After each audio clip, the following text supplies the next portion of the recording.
Hey guys, Wyatt Claypool here. Have you noticed the really dishonest thing the media and activists are currently attempting to do to federal Conservative Party leader Pierre Poilievre? Well, I'm going to break it down for you guys today. So if you didn't already know, Pierre Poilievre is currently running in the by-election for Battle River Crowfoot. Damien Couric, a Conservative MP, stepped down so Poilievre could run for the riding and get back into Parliament after losing his own riding of Carleton during the general election. And I'll just say right off the bat, Poilievre cannot lose this riding. Damien Couric won it with 86% of the vote during the general, so it would be nearly impossible for a candidate to actually beat Poilievre in the by-election. I know Poilievre lost in Carleton, and I actually thought it was almost impossible for him to lose in Carleton, but with 2020 hindsight, you would notice, like I do now, that he only ever really won the riding with 10% of the vote. The NDP would usually get about 10%, and with the NDP vote collapse and the fact the riding has become more heavily populated with government workers and retired people who tend to vote liberal, it was a stronger possibility than I think most people recognize that Poilievre could lose. Plus, Poilievre also wasn't able to door knock at all in Carleton because, he's touring the country as a leader. And that was a riding I'd heard over time.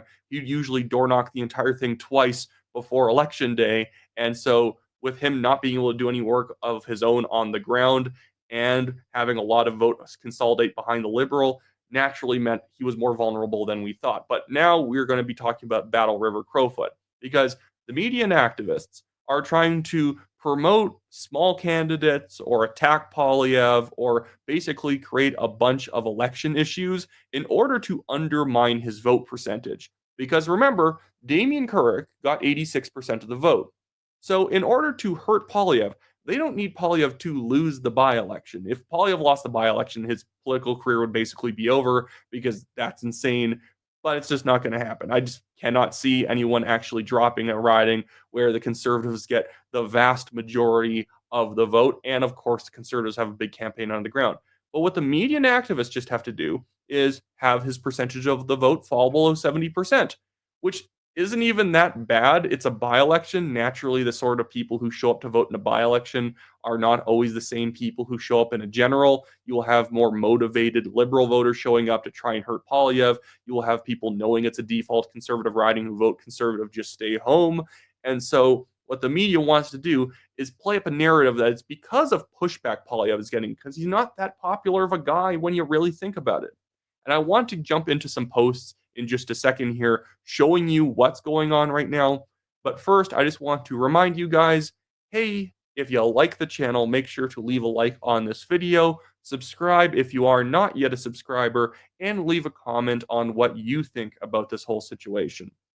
So I want to start off with the Separatists, and I'm just going to use one example of a prominent Separatist in the riding. I know Separatists don't like being called Separatists, pro-independence people. It just doesn't roll off the tongue as well. I'm not throwing shade at you guys. Do what you want. That's fine. I don't hate you. But we have had Separatists attacking Poilievre for running in Battle River Crowfoot as if this is an affront to them because it is supposedly a very pro-Separatist part of Alberta. So why would Poilievre, a Federalist, be running in Battle River Crowfoot? Forgetting the fact that Damien Couric is a Federalist and pretty much anyone who is in federal politics is going to be a Federalist. We had this post the other day, which reflects a lot of other posts from independence people attacking Poilievre or not affirming their separatist views. Jeff Rath here, who works with the Alberta Prosperity Project, a very prominent pro-independence organization, says every CPC voter in Battle River Crowfoot needs to stay home. Just say no to federalism. Hashtag Alberta independence. And then watch, Poilievre categorically rejects Western independence. To which I say, why wouldn't he reject it? He's the leader of a national party. I've already broken this down in a short video I did. Jeff Rath, I think, is just completely off the reservation with this attack. It's bad for his movement, and it's bad for conservatives in general. It's bad for federal conservatives, and maybe he doesn't care about them. But if he cares about his own movement, maybe don't start a stupid fight with the federal conservatives by telling people to stay home if they support Western independence. Voting for Poilievre doesn't undermine your own movement, but for some reason they believe so. But there's lots of federal conservatives telling or like independent people telling federal conservatives to stay home. You can't vote for Poilievre because it would be very non-pro-independence of you to do, even though these are two completely different levels of government, and the federal level has nothing to do with your independence referendum. So that's been going around. There are independence candidates running against Poilievre to try and siphon off some of the conservative vote who I guess could be maybe shamed into voting for them because they're the independence person and Poilievre is not. But now I want to move on to some of the other stuff that's going on. So we have, of course, the longest ballot committee also targeting this riding. Now, again, will the longest ballot committee substantially change the macro result of the election? No. Poilievre is going to win. This is not going to hurt him that bad. It's not going to like cause it to become close. But right now, the longest ballot committee is attempting to get more than 120 people of their own on the ballot, combined with the candidates from the actual parties and other independents who were legitimately wanting to run aside from what the longest ballot committee is doing.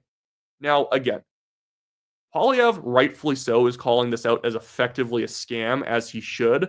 That was his recent quote saying that the longest ballot committee, what they are doing is an election scam. They are basically like defrauding the system in order to basically do activism. The longest ballot committee doesn't even make sense. They're apparently in favor of proportional representation, which somehow getting a bunch of random people on a ballot is going to promote. It doesn't. I think they're really just trying to be jokesters at this point. But they've targeted Poilievre now twice, first in Carleton and now in Battle River Crowfoot. Did Poilievre lose because of the longest ballot committee in Carleton? No, he did not. But in a by-election where people are already not super motivated to vote because he's going to win anyways, it's another reason for a normal conservative voter, the person who's a default conservative voter who's not like hyper motivated to not show up if the ballot is going to look as clownish as this. I'm just going to bring it up on screen. This is just stupid. I can't even get the whole thing on screen. This is the Carleton ballot. Is this normal? Is this legitimate to anybody? And they could fix this, and this is what Poilievre is calling for. They could fix this in a second.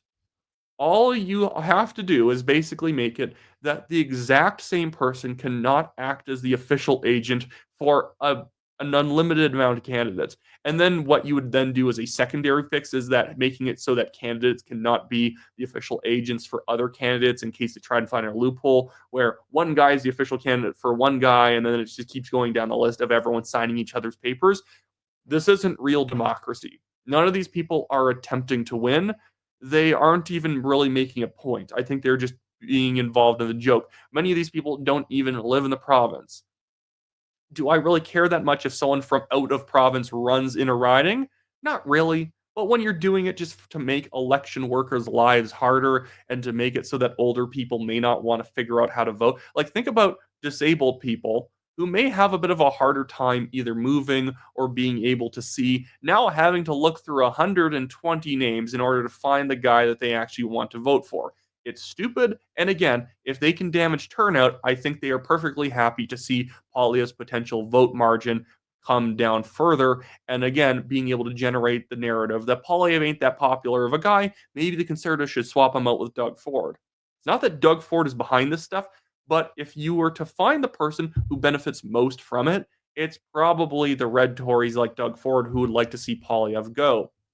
And this isn't even to say that I don't have any criticisms of Poilievre and the campaign, and I'm just here to basically be like, no one do anything to Poilievre, keep him in place. He has to prove himself every single day, and I will call balls and strikes.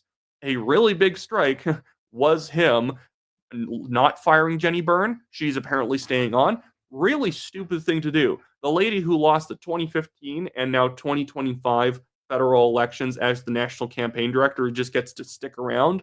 Why? It's dumb. So just clarifying, I'm perfectly okay with saying whether or not he's making mistakes or not. Well, I thought JJ McCullough had a really good take on this, and he says this continues to be stupid trolling bad faith nonsense, and it's an outrage that Elections Canada continues to put up with it. It's not a quote unquote protest. It's not quote unquote activism. It's just dumb people trying to do what they can to sabotage a politician they don't like. Absolutely. I think a lot of these people who are signing up just dislike Pierre Poilievre, and they simply want to turn the entire by-election into a circus. But now I want to get to somebody that the media is promoting in this by-election and who I have no ill will towards. I assume that she's a genuine candidate, a genuine person wanting to put her name on the ballot in order to represent the riding, and she doesn't like Poilievre as a representative. And I am not saying that because like she has a chip on her shoulder. I'm saying that because naturally he is considered the person to beat. She doesn't think he's the right person, so she's running herself. But when else does the media promote small independent candidates against party leaders running for an election? They never do. They are simply spinning against Poilievre. So check out this interview with David Cochrane on the CBC with this candidate. Bonnie Critchley is running as an independent candidate in the upcoming by-election in Battle River Crowfoot, and she joins me now. Bonnie Critchley, it's good to meet you. Thank you for joining us on the show today. Good morning. Well, at least it's morning here right now. So hi, how you doing today? I'm very good. How are you doing? Tell us why you've decided to run in this by-election and run against the Conservative leader, Pierre Poilievre, in the seat. It really boils down to my slogan, which isn't a slogan. It's simply the truth. It's, this is our home. This is our riding. We just had an election and we spent all that money and we elected the candidate of our choice, who promptly turned around and said, no, I don't want that mandate I asked you for. And we're spending another $2 million to vote in the angry guy from Ottawa, who doesn't know jack about this area. He may have been born in Calgary, but he's from Ottawa. Okay. Now, I'm not going to be rude to her. She's a military veteran. Thank you for your service, Bonnie. Not undermining that at all. I think this is just she's making a massive category error about what politics are about. In a large sense, I don't care if the person representing my riding is from Montreal. If they vote the right way, they're doing the right things. The thing is that people in Battle River Crowfoot want somebody who is conservative and small government. Bonnie Critchley, from what I've seen from her, the fact that she's going on very far left podcasts like Laura Babcock's show doesn't mean she's far left. But I would assume she's a little more liberal. Now, I don't really care if Poilievre knows all the parks in my riding, if he's visited every single town, although Poilievre is visiting every single place he can find. Poilievre also grew up in Calgary. I'm pretty sure he's familiar with Drumheller and a lot of these other areas that are in Battle River Crowfoot. But the idea that like, oh, I'm running because he doesn't understand the place enough, he doesn't know Jack, and he's a guy from Ottawa. He's from Calgary. He just happened to become an MP for Ottawa because of just the way the history works, the course of history. He was a staffer in Ottawa and decided to run for a riding nobody else really wanted as a conservative candidate, and it ended up winning despite not being from there. But her reasoning here doesn't really strike me as like television worthy. Probably a really nice person. Again, great military service. But why is David Cochrane having her on Power and Politics to talk about her independent run based on something that's kind of a generic reason to run as an independent? Oh, this guy's not from here. He doesn't understand us. Well, does she understand people in her own riding if she holds very liberal values? Again, I don't exactly know what she's running on here. But again, the people she associates with and the shows she goes on feel more center-left. She is the odd woman out in her riding. She represents potentially what is only 14% of the riding, like considering the general election results. And so I kind of find this a little, again, I'm not trying to be rude, but it just feels a little bit dishonest the way that this is being done from the media's perspective. This person is being propped up as, well, they're the real daughter of the soil that people should be voting for, and trying to get people to turn out to vote for Bonnie or vote for anybody else because Poilievre's not from here. Well, wow, who could have guessed he's not from here? He's having to run in a by-election because he didn't win Carleton. And by the way, who cares if Damien Kirk got the mandate? The thing is that we want Parliament to function. And to function properly, you kind of want the leaders to be able to actually operate within Parliament, because it is really difficult to have a leader basically playing mafia telephone by having to say something to some MP to then go into the House of Commons to basically relay his message, and all he can do is do like a press conference once in a while. It heavily undermines our political system to not have the leader in Parliament. hasn't been here, he hasn't lived here. And even if he had stayed in Calgary, this is a very different area than the urban centers he's used to. So you're mad. You don't like what Damien Carrick has done. You don't like what Pierre Poilievre has done, even though there is a long tradition in Canadian politics of backbenchers giving up their seat for the leader. You don't like this one bit. Well, yeah, I would agree. Normally, yes. But this unseated leader it's not that he didn't have a seat. It's that he didn't bother to show up for his constituents. So they fired him. What is she talking about? He didn't show up for his constituents. He was reelected he was elected in 2004 and was reelected every single time up until 2025. Now, in a certain sense, he lost because he wasn't able to show up because he's a party leader doing a national tour and wasn't able to hit every single door in his riding twice like he used to do in order to keep that 10% margin. That actually demonstrated he did show up. It's a very not super safe riding over time that he made what seemingly was a safe riding by the time he was running for prime minister in 2025. But I love David Cochrane was kind of like setting her up there, like, okay, well, here's some flags on the field people may throw down on your narrative that this actually happens all the time. And she's like, well, I don't care because he already had a riding. Like, well, William Lyon Mackenzie King lost twice in local ridings and then had to run by-elections. And he was like our longest serving prime minister ever. And that guy lost 2 local elections at one point. It just doesn't really matter. But again, the whole point of this is raising the profile of an independent so that maybe you can get a lot of locals to be like, oh, I like the local narrative. This is a local person. Well, what are her values? If they're not super conservative, then she actually doesn't represent the riding. And now he just assumes we're going to vote him in when he lived in the same town as his constituents. We're 3,000 kilometers west. Do you think he's going to show up here ever? So you don't buy it that he's running to represent this riding, to be the voice of Battle River Crowfoot in Parliament. You think this is just a path back to the House of Commons so we can get back into question period and those things? Absolutely. We are being used, and myself and my neighbors. But where was Bonnie? This is where I get a little bit annoyed. Where is Bonnie Critchley when Mark Carney was running for prime minister in a country where he didn't even have a residence? When were the media on him? When were the media interviewing tons of people saying, we don't even know if this guy even holds a residence within Canada still? When were they? Did they ever really go after Carney for running in Nepean and literally telling the current MP candidate there to just basically screw off so then he could take it? That happened and the media wasn't there. They didn't have locals showing up and being like, he hasn't lived here for so long, he doesn't even know what's in and outside of the boundaries of the riding because he kept messing up whether or not certain parks were in it or not that were actually like 30 kilometers away. The thing, they're only doing this now because they want to hurt Poilievre. It's about reducing Poilievre's voting margin of victory in order so that they can spin ahead of the federal conservative AGM that he's on a downward trend and he's a loser and he can't win the next election. So conservatives better kick him out and throw someone worse in, like Doug Ford. But now I just want to jump over to another clip. I think I have it queued up, but it's not super important. I'm just demonstrating what I mean by having Bonnie Critchley go on left-wing media. Again, I don't think that she genuinely is somebody who represents the views of the riding. You can know where every fence post is in your riding, but it doesn't mean that if you're like, and I'm not saying she is this, I'm just using hyperbolic example. If you're a communist in Battle River Crowfoot, do you represent the riding better than Poilievre would because you know the riding? Well, not really. Your values are completely opposite to the riding. You can be a local son or daughter of the soil, but not understand people in your riding at all.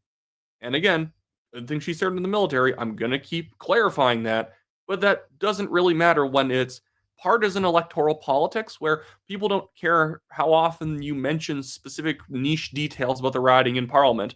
You really can't do anything about it. That's why you have city councilors and provincial representatives who can actually, touch on the pothole issues and can go over a lot of the agricultural policy and regulations and land use requirements and whatnot that are hurting the riding potentially or helping it. That federal politics is very up in the air. It's very more abstract issues people are taking on. It's just general taxes. It's foreign policy, stuff like that, that doesn't really require you to know Drumheller like frontward and backward. But here is Laura Babcock promoting her, having her on her show. Again, Laura Babcock is this extremely left-wing liberal that Bonnie is going on the show of, which again kind of indicates to me she's probably not the typical Damien Kirk voter in the last general election. We don't like being used, and that's exactly what we are. It's not about him. It is not about Monsieur Poilievre. It's not about me. It is about my neighbors. It is about maintaining a voice for my neighbors in Battle River Crowfoot. I was enjoying my retirement. I don't want to do this. I wanted to do this about as much as I wanted to go to Afghanistan and get shot at every day. But I can't sit idle. It's just not in my nature to sit idle while I see injustices. And it's just not right for a guy to not just... Here's the thing, and this is where there's a naivete. Do you think in federal politics, MPs just say whatever they want? They really don't. One of my least favorite things about politics in Canada is how leader-centric it all is. If you don't agree, if the leader doesn't agree with your opinion, you usually can't say it. You know, they usually don't want you sounding off about your local issues because it doesn't make for great clips to play online. Yeah, a lot of times like MPs do like shout out people in their riding and they do highlight some local issues, but it's usually attaching local issues to national issues, which everyone can already identify. It's not like, you know, supply management for Alberta. Like, it's not like our provincial politicians don't understand the problem unless they live in an area where those farmers have been cut out of the system. You can understand it even if you live in like downtown Toronto, even if you live up in the Yukon, you can understand issues in other parts of the country. So I always, again, it's silly when it's just like, we need a local voice. Well, local voice, go to the United States. That's where you're actually going to have politicians who have far more of an ability to give you a local voice. In Canadian politics, there's almost borderline no local voice because, again, it is leader-centric and you are told what to say and what to do. And I think if a party wants to win actually one day, they should become more local. They should become more like that. But what? You're running because why didn't you run in previous elections? That's just not how Canadian politics works. Why haven't you run? Because the candidates were not local enough in how they advocate for the riding. Because it's not like did she identify that Damien Kirk was doing a fantastic job? I really doubt she was even voting for him. So I think this is all kind of dishonest. It's a little bit bad faith running when all of her complaints that she is saying now could have been made in any previous election based on the way the Canadian political system works. This is only coming up now because it's Poilievre. Let's be honest. The only reason the media is pushing her is because it's a by-election with Poilievre in it. If this was a by-election where, you know, naturally somebody retired or someone had passed away and they were filling the seat and a conservative was running who lived, you know, in Calgary or running in Battle River Crowfoot, would she be stepping up because, oh my goodness, the conservative guy's from Calgary? No, she wouldn't. She wouldn't care. It's because it's Poilievre. Anyways, so that should be it for me today, guys. Again, make sure to like this video, subscribe to the channel, leave a comment, do all that fantastic stuff. It really helps us in the algorithm. And also, I am going to be linking one of my videos from Juno News in the description, as well as pinned at the top of the comments of this video. If you haven't seen that, I am also now doing a show for Juno News. Make sure to go check that out, as well as just check out their other content. They do a very good job. And with that being said, I will see you guys all later.